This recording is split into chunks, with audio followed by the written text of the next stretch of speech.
Meus amigos e amigas, no dia 2 de fevereiro, a igreja celebra a festa da apresentação do Senhor. Porque a lei de Moisés prescrevia que 40 dias depois do nascimento, todo primogênito, ou seja, todo filho mais velho, deveria ser apresentado ao templo de Jerusalém.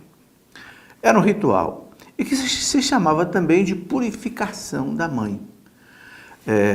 Algo que se refere a uma tradição judaica, mas que para Nossa Senhora não tem sentido nenhum de purificação, porque Nossa Senhora não tinha pecado, e nem mesmo Jesus também.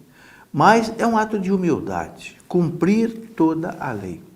Então Nossa Senhora e Jesus foram ao templo, né? E o menino foi apresentado ao sacerdote do templo. E naquela época, eles tinham que oferecer uma oferta, né?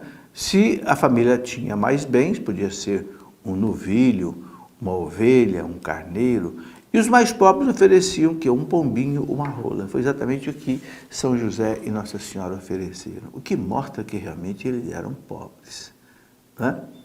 E algo muito interessante acontece, né? Esta oferta era entregada ao templo para que a criança oferecida a Deus era resgatada, ou seja, voltava para casa, não ficava no templo.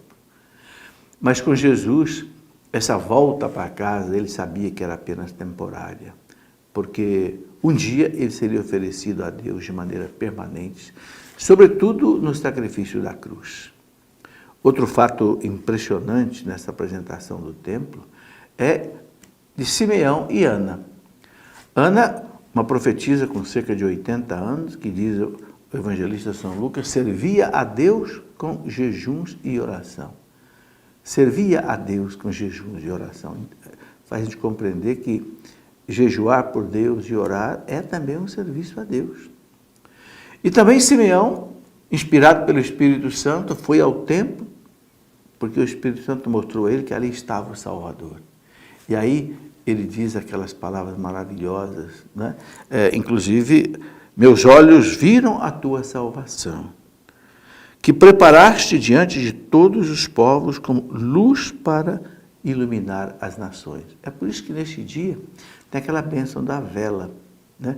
Da luz, exatamente baseado nessa palavra de Simeão. Meus olhos viram a tua salvação, que preparaste diante de todos os povos como luz para iluminar as nações. Então, Cristo, a luz do mundo, apresentado no templo para ser a luz das nações. Por isso que é a chamada bênção das velas nesse dia. E o velho Simeão toma Jesus nos braços e diz aquilo que é impressionante, né?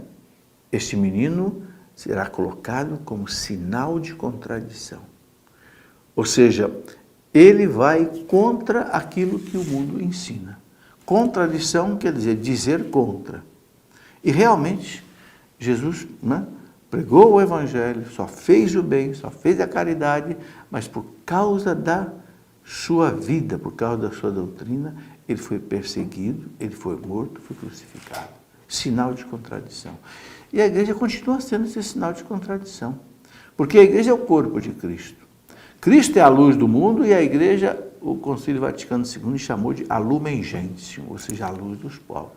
Se Cristo foi perseguido porque é sinal de contradição, a igreja também é perseguida porque é sinal de contradição. Porque a igreja não aceita aquilo que o mundo quer aceitar, ou seja, o pecado. Não quer aceitar o aborto, o divórcio, a eutanásia, o bebê de proveta, a inseminação artificial, e tantas coisas mais, ideologia de gênero, casamento de pessoas do mesmo sexo. Então, a igreja continua aquilo que Jesus é, sinal de contradição. Por isso, o velho Simeão disse para Maria, uma espada vai atravessar o seu coração, para que sejam revelados os segredos dos corações.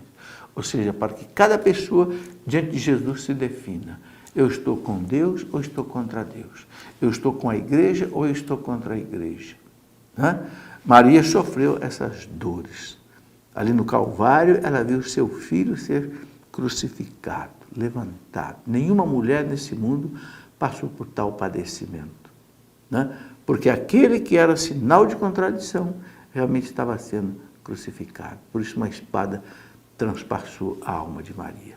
Então, nessa festa do dia 2 de fevereiro, a igreja nos lembra isto, né? Essa apresentação do Senhor, e pede o quê?